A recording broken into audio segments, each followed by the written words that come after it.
कलकत्ता शहर में एक आदमी रहता था। वो भगवान पर बहुत विश्वास करता था और नियमित भगवान की भक्ति भाव से पूजा करता था।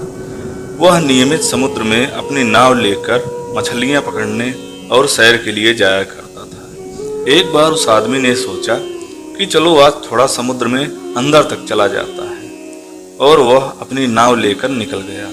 वह समुद्र में अपनी नाव से काफी दूर तक चला गया, लेकिन तभी अचानक समुद्र में तेज तूफान आ गया और उसकी नाव डगमगाने लगी। किसी तरह से वह बड़ी देर तक नाव को संभाला, लेकिन जब उसे लगा कि अब नाव मेरी डूब ही जाएगी, तो उसने लाइफ जैकेट पहनकर और अपनी जान बचाने के लिए समुद्र में कूद पड़ा और काफी देर तक तैरता रहा। काफी देर के बाद जब तूफान शांत हुआ, तब वह किसी तरह से तैरकर एक टापू पर पहुंचा।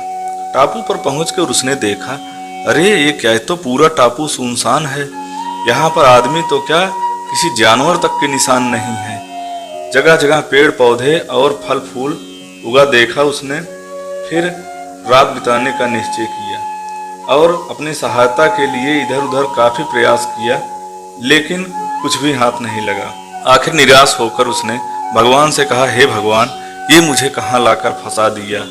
मैं तो आपकी इतनी पूजा सेवा करता हूँ, फिर मुझे ये ऐसा दंड क्यों दिया। लेकिन अब जीवन जीना है तो क्या करता। वो उसने वहीं पर अपना 2 दिन 3 दिन बाद अपना घास फूस फल खाकर अपना जीवन बिताने लगा। फिर धीरे धीरे वहाँ पर उसने अपनी पेड़ पौधों और टहनियों से एक अपने रहने के लिए झोपड़ी तैयार कर ली और टापू पर वो प्रतिदिन घूमने लगा। उसने टापू पर एक दिन कुछ गड़ा हुआ देखा। जब उसने लकड़ी की मदद से खोद कर देखा, तो एक घड़े में ढेर सारे सोने के सिक्के थे। यह देखकर वो खुश हो गया, लेकिन थोड़ी देर बाद उसकी खुशी उतर गई। सिक्कों का लेकर मैं क्या करूंगा, घर तो मैं जा नहीं सकता, मैं तो यहीं टापू पर फंस गया हूँ।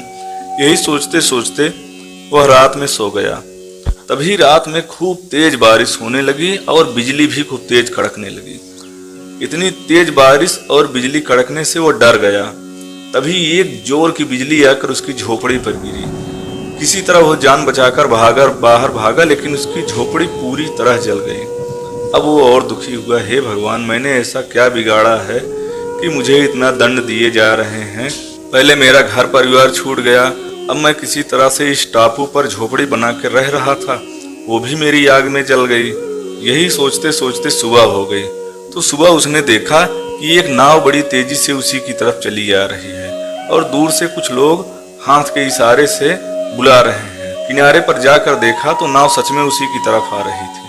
वहां पर आकर लोगों ने उसे देखा और कहा और उसकी सलामती पूछा और उसे अपने साथ चलने के लिए कहा। तो उसने पूछा, भाई आप कौन हो, कहाँ से आए हो? तो उसने बताया, उन लोगों ने बताया कि हम जो है शहर से आए हैं।